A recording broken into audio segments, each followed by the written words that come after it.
আজকে আমার মনটা অনেক বেশি খারাপ, আর আমার যেদিন মনটা বেশি খারাপ থাকে সেদিন আমি বেশি বেশি করে কাজ করি। মনটা যেহেতু অনেক বেশি খারাপ তাই আর বেশি কিছু রান্না করিনি, হালকা পাতলা রান্না দিয়ে আজকে দিনটাকে চালিয়ে দিয়েছি। সারাদিন কি কি করেছি সেটাই থাকছে আজকের ভিডিওতে। চলো তবে বেশি কথা না বলে ভিডিও শুরু করা যাক। মনটা অনেক বেশি খারাপ ছিল, সেহরির পরে আর ঘুমাইনি, একটু পরেই উঠে পড়েছিলাম আর উঠেই কাজে লেগে পড়েছি যাতে ওটা ফ্রেশ হয়ে যায়। থেকে উঠেই প্রথমে নিজে ফ্রেশ হয়ে নিয়েছি এবং তারপরে উঠানটা ঝাড়ু দিতে চলে আসলাম। আমাদের বাড়ির উঠানটা কিন্তু বেশ বড়, ঝাড়ু দিতে বেশ খানিকটাই সময় লাগে, তো আমি খুব ভালোভাবে উঠানটা ঝাড়ু দিয়ে নিলাম। উঠান ঝাড়ু দিতে আমার কাছে বেশ ভালো লাগে, উঠান ঝাড়ু দিলে একটু এক্সারসাইজও হয়ে যায়। যাই হোক, গাছে অনেক বেশি লাউ আছে, লাউ গুলো আর বিক্রি করা হয়নি। উঠান ঝাড়ু দেওয়ার শেষে আমি কিন্তু আমার মুরগিকে খাইতে দিতে যাচ্ছিলাম। আমার কিন্তু অনেকগুলো মুরগি ছিল, সেগুলো আর নাই দুর্ভাগ্যবশত। মাত্র একটাই মুরগি আছে, আর মুরগি সদ্য মাত্র ছাউ তুলিয়েছে। মাশাআল্লাহ, আমার মুরগির বাচ্চাগুলোকে দেখে মাশাআল্লাহ বলতে কিন্তু ভুলবেন না, অনেক কিউট হয়েছে। পর আমি রুমে চলে আসলাম রুমটাকে পরিষ্কার করার জন্য। রুমের মধ্যে বিছানা আর জামা কাপড়গুলো গুছানো থাকলেই কিন্তু রুমটা পরিষ্কার পরিপাটি লাগে, তাই আমি প্রথমে বিছানাটাকে খুব ভালোভাবে গুছিয়ে নিচ্ছিলাম। আমার সাথে এমনই হয়, দুনিয়ার যত কিছু থাকে সবকিছু আমি বিছানার উপরে এনে রেখে দিই, যদিও এটা আমার ব্যাড হ্যাবিট, তারপরেও কিছু করার নেই। যাই হোক, আমি বিছানাটা খুব ভালোভাবে গুছিয়ে নিচ্ছি। বিছানার চাদরটা আর চেঞ্জ করিনি, যেহেতু 2-3 দিন আগে বিছানার চাদরটা পেতেছিলাম। রোজা থেকে চেষ্টা করি একটু কম জামা কাপড় ধোয়ার জন্য। রোজা থেকে জামা কাপড় ধুইতে গেলে অনেক বেশি কষ্ট হয়ে যায়। যাই হোক, কথা বলতে বলতে কিন্তু আমার বিছানা গোছানো প্রায় শেষ। এখনো পর্যন্ত যারা আমার ভিডিওটি কন্টিনিউ করছেন অবশ্যই একটা লাইক দিবেন, আপনাদের একটা লাইক কিন্তু আমাকে অনেক বেশি হেল্প করে। কে কোথা থেকে আমার ভিডিওটি দেখছেন অবশ্যই কমেন্টে জানাবেন। বিছানা গুছিয়ে নেওয়া শেষ হয়ে গেছে, এবার আমি ড্রেসিং টেবিলটাকে গুছিয়ে নিচ্ছি। ড্রেসিং টেবিলটাকে নতুন করে আমি একটা লুক দেবো, আর কিভাবে কি করবে সেটা তো অবশ্যই আপনাদের সাথে শেয়ার করব। যাই হোক, ড্রেসিং টেবিলের উপরে যত যা কিছু ছিল সবকিছু সরিয়ে প্রথমে আমি ড্রেসিং টেবিলটাকে খুব ভালোভাবে মুছিয়ে নিলাম। এবার সবকিছু আবার গুছিয়ে রাখ। ঘরবাড়ি গোছানো থাকলে নিজের কাছে অনেক বেশি ভালো লাগে।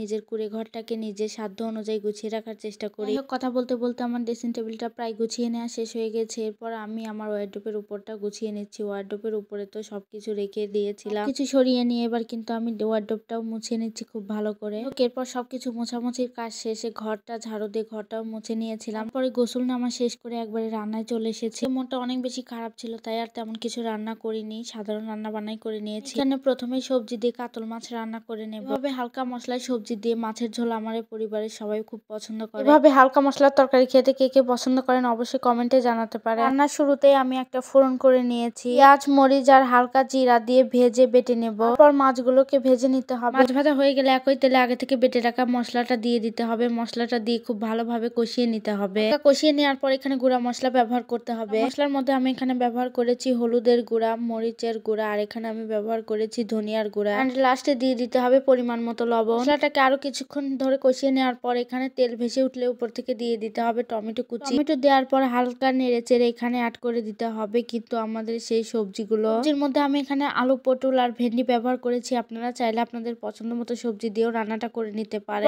সবজিগুলো দেওয়ার পর নেড়ে চেড়ে হালকা একটু পানি দিয়ে খুব ভালোভাবে কষিয়ে নিতে হবে। সবজিগুলোকে 70% মতো কুক করে নিতে হবে। আরো কিছু সময় নেড়ে চেড়ে সবজিগুলোকে কষিয়ে নিতে হবে। আমার সবজিগুলো কষিয়ে নেওয়া কিন্তু একদম ডান। এরপর আমি ভাজা মাছগুলো দিয়ে দিয়েছি। এবার এখানে দিয়ে দিতে হবে ঝোলের পানি, পরিমাণ মতো ঝোলের পানি দিয়ে নিবে। ব্যাস কমপ্লিট। এবার শুধু মন মতো ঝোল রেখে তরকারিটাকে নামিয়ে নিতে হবে। এই তো আমি এই পর্যায়ে ঝোল রেখে নামিয়ে নিয়েছি তরকারিটা। এবার আমি একই কড়াতে লাল শাকগুলো দিয়ে ভেজে নেব। অনেকেরই দেখি শাকে ঝোল রেখে খেতে পছন্দ করেন, কিন্তু আমাদের একদম শুকনা শুকনা না হলে ভালোই লাগে না। আমি পেঁয়াজ, রসুন, কাঁচামরিচ আর লবণ দিয়ে শাকটাকে একটু সেদ্ধ করে নেই, দেন আমি শাকটাকে তেলে দেই। শাক খেতে আমরা অনেক বেশি পছন্দ করি, ঝোল রেখে শাক আমরা মোটেও একটু পছন্দ করি না, আমার কাছে একদমই ভালো লাগে না। তো শাকগুলো সিদ্ধ করে নেওয়া হয়ে গেলে এবার আমি কড়াইতে হালকা তেল দিয়ে রসুন কুচি আর পেঁয়াজ কুচি হালকা ভেজে নিয়ে শাকগুলো দিয়ে দেবো। শাক ভাজি করলে আমার কাছে যেন আর কোনো কিছুরই দরকার হয় না, এই শাক ভাজি দিয়ে আমি 1 প্লেট ভাত খেয়ে নিতে পারি, অন্য কিছুর দরকারই নেই। এরপর আমি একদমই ইফতার যেহেতু বানাইনি, একদমই সাদামাটা হয়ে যাবে, তাই একটু নুডলস রান্না করে নিয়েছিলাম হালকার উপরে। নুডলসের রেসিপিটা কিন্তু আমি আলাদা করে পেজে পোস্ট করেছি, তাই আর ডিটেলসে দেখালাম না,